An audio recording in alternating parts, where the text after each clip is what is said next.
यार एक काम किया करो, बस हिम्मत मत हारा करो। हाँ माना सारे जिंदगी के दुख तुम्हारे लिए ही बने हैं, और हाँ ये भी माना कि तुम्हारी सुखी कल्पना के आसपास तुम सुखी नहीं हो। पर कम से कम या तो काम कर लो, मेहनत कर लो, पर रोना बंद करो। जरा कभी अनाथालय जाओ, वृद्धाश्रम जाओ, अस्पताल जाओ, उनसे मिलो जिनके अंग नहीं है, फिर भी हमसे ज्यादा जज्बे से जीते हैं। हमेशा बस दूसरे की बड़ाई या बुराई इसी में ही लगे रहोगे क्या? आज एक सूची बनाओ कि भविष्य में तुम्हें जिंदगी में क्या चाहिए। सेहत, रिश्ते, दौलत, आध्यात्म इत्यादि कुछ भी तुम्हारा व्यक्तिगत लक्ष्य हो सकता है। और फिर सोचो उसके बारे में कि आज तुमने क्या किया, कितने कदम तुमने आगे बढ़े। देखो यार, तुलना से और कल्पना से सच्चाई नहीं बदल सकती।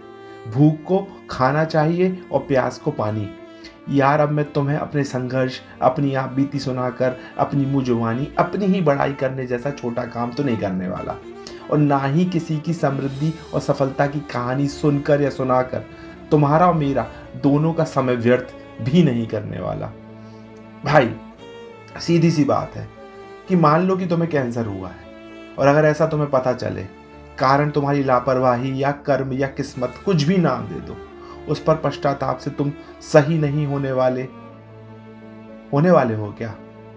स्थिति अनुसार तुम्हें हर वो प्रयास करने होंगे जिससे तुम्हारा सही इलाज हो सके। यही एकमात्र तरीका है।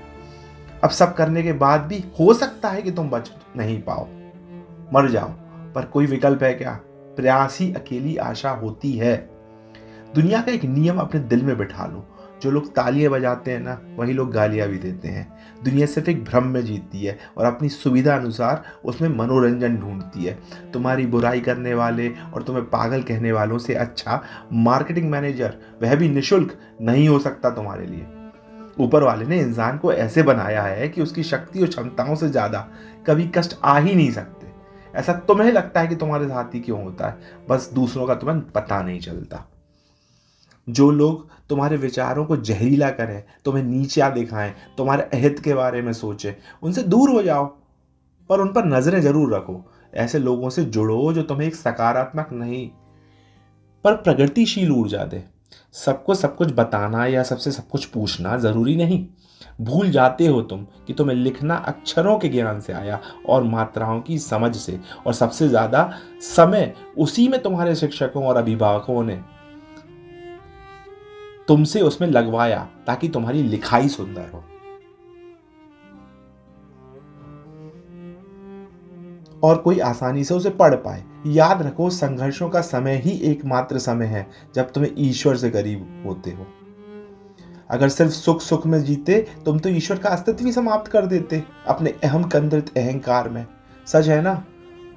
रोज सुबह उठो और उठकर ना दो काम जरूर किया करो। एक, ऊपर वालों का धन्यवाद, क्योंकि तुम्हारे बस में नहीं था अपनी आंखें खोलना उसकी मर्जी के बिना। और दूसरा, स्वयं को एक सकारात्मक ऊर्जा दो। ये जान लो, जो तुम अंदर से हो वही बाहर तुम देख पाओगे। चयन करो कि क्या देखना चाहते हो अपने वातावरण में। आदत डालो कि कुछ भी होता है, चाहे अच्छा या बुरा, जिम्मेदारी खुद पर लो। अच्छा हो सबको सहभागी बनाओ, बुरा हो तो अकेले खुद को जिम्मेदार ठहराओ। जिंदगी मानो तो एक बहुत लंबा सफर है, और मान लो तो बस कुछ पलों की कहानी। इस कहानी को सार्थक बनाने के लिए एक निडर, स्वाभिमानी और मेहनती व्यक्तित्व चाहिए। मंदिर, मस्जिदों, गुरुद्वारों, चर्चों में जब भी जाओ ना, कुछ मांगा मत करो। कोशिश करो कि बस वहां की शांति को महसूस करो। तुम खुद से जो भी बात करते हो ना, वही उस अशांति का कारण बन जाती है और तुम तक नहीं पहुंच पाती वो कृपा। कोशिश करो किसी का दिल मत दुखाओ। एक सच्ची बद्दुआ श्राप जैसा काम करती है। मान जाओ इस बात को। थोड़ा सतर्क रहो अपने व्यवहार में और अपनी बाड़ी में भी।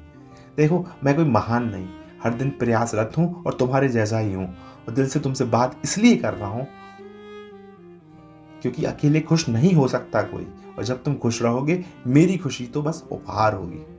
चलो आज से करते हैं कुछ ऐसा, बनते हैं कुछ ऐसा, बोलते हैं कुछ ऐसा, लिखते हैं कुछ ऐसा, और सोचते हैं कुछ ऐसा, कुछ भी ऐसा जो कि एक छोटी सी ही सही, पर अपने आसपास के दुखी लोगों के मुरझाए चेहरों की एक मुस्कान का कारण बने। बस हिम्मत मत हारा करो यार। Thank you.